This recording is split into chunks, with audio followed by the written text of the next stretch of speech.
ఏపీలో కాంగ్రెస్ వైసీపీ ఒకటేనని ప్రధాని మోదీ చిలకలూరిపేట సభలో చేసిన వ్యాఖ్యలకు వైసీపీ మాజీ మంత్రి పేర్ని కౌంటర్ ఇచ్చారు. తాడేపల్లిలో ఆయన మీడియాతో మాట్లాడుతూ దివంగత సీఎం వైఎస్ మరణానికి కారణం కాంగ్రెస్ పార్టీ. అలాంటి కాంగ్రెస్ పార్టీ వైసీపీ ఒకటే అంటే టీడీపీ బీజేపీ కార్యకర్తలు కూడా నమ్మరని ఎద్దేవా చేశారు. ఏఐసీసీకి పేర్ని కొత్త అర్థం చెప్పారు. ఏఐసీసీ అంటే ఆల్ ఇండియా చంద్రబాబు కమిటీ అని సెటైర్ వేశారు. టీడీపీ జనసేన బీజేపీ పొత్తులతో మీకు తప్ప ప్రజలకు ఏం లాభమని ప్రశ్నించారు. ప్రజాగలం సభలో ప్రధాని మోదీ పక్కన కూర్చున్న వారంతా గజ దొంగలేనని తీవ్ర వ్యాఖ్యలు చేశారు. భారతదేశానికి ఒక టెర్రరిస్ట్ లాంటి నరేంద్ర మోడీ అన్నటువంటి నరేంద్ర మోడీ ఇవాళ చంద్రబాబు నాయుడు గారికి 5 ఏళ్లు తిరిగేప్పటికీ ఎలా భారతదేశాన్ని ఉద్ధరించే నాయకుడిగా మోడీ మారాడో, ఆంధ్ర రాష్ట్ర ప్రజలు మోడీ గారి నాయకత్వానికి ఎందుకు ఓటేయాలో, వారు ముగ్గురు కలిసినటువంటి అవకాశవాద కూటమికి ఎందుకు ఓటేయాలో, వారికి ఓటేస్తే ఈ రాష్ట్రానికి వచ్చేటువంటి మేళ్ళేంటి చంద్రబాబు చెప్పలేదు. చెప్పకపోగా ఏంటయ్యా అంటే అదంతా కూడా అక్కడ జరిగినటువంటి సభలో సిద్ధం 5 సభ చిలకలూరుపేటలో జరిగినటువంటి ఏంటంటే చంద్రబాబు నాయుడు మాట్లాడేది మొత్తం అంతా కూడా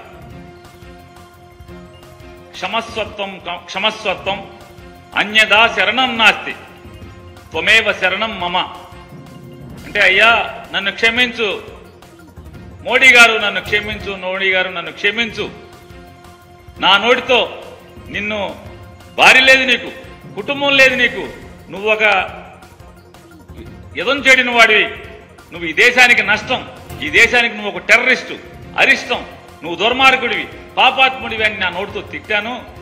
కానీ అదే నోటితో ఇవాళ నేను ఏం మాట్లాడా అంటే మోడీ అంటే అభివృద్ధి, మోడీ అంటే సంక్షేమం, మోడీ అంటే ఆత్మగౌరవం అంటే దాని అర్థం ఏంటి? క్షమస్వత్వం అంటే నన్ను క్షమించు మోడీ, నన్ను క్షమించు మోడీ, అన్యదా శరణం నాస్తి, నన్ను జగన్ నుంచి కాపాడేవాడు ఎవడో లేడు. పవన్ కళ్యాణ్ నమ్ముకుంటే పవన్ కళ్యాణ్ నన్ను కాపాడలేకపోతున్నాడు, నువ్వు తప్పితే నన్ను జగన్ నుంచి కాపాడదాకా ఎవడు దొరకట్లేదు. అన్యదా శరణం నాస్తి త్వమేవ శరణం మమ, నన్ను జగన్ నుంచి కాపాడు మోడీ అని కాళ్ళ మీద పడటం తప్పితే ఇందులో ఈ సభలో అతను మాట్లాడింది ఏంటి?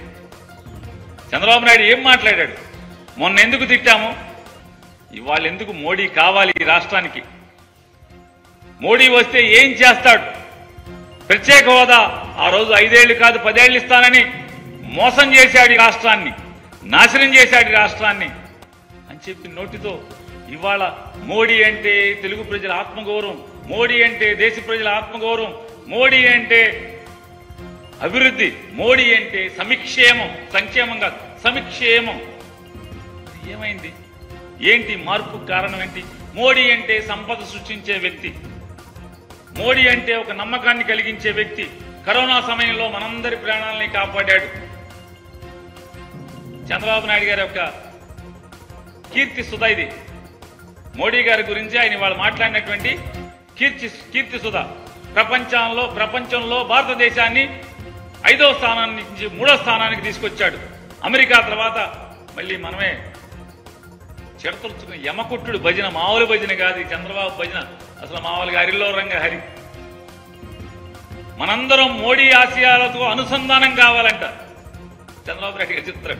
మనందరం మోడీ ఎందుకు కావాలి? ఈ 5 ఏళ్లలో గడిచిన 2019 నుంచి ఈ రోజు దాకా మీరే తిట్టారు కదా, మీ బామ్మర్తో తిట్టించారు కదా మోడీ లుచ్చాహే బచ్చాహే అని. ఆ మోడీ లుచ్చాహే బచ్చాహే ఇవాళ అచ్చాహే ఎట్టా అయ్యాడు? ఎలా అచ్చా అయ్యాడు? ఎందుకు అయ్యాడు అంటే మీరు గొడబలుక్కుని దొంగల ఊళ్ళు పంచుకున్నట్టుగా మీరు ఏకమైపోతే సరిపోద్దా? ఈ రాష్ట్ర ప్రజలకి మీరు ముగ్గురు ఎందుకు కలిశారు? ఏంటి మాకేంటి రాష్ట్రానికి ఏంటి అని చెప్పని ఒక్కటి చెప్పలేదు అక్కడ మీ ముగ్గురులో.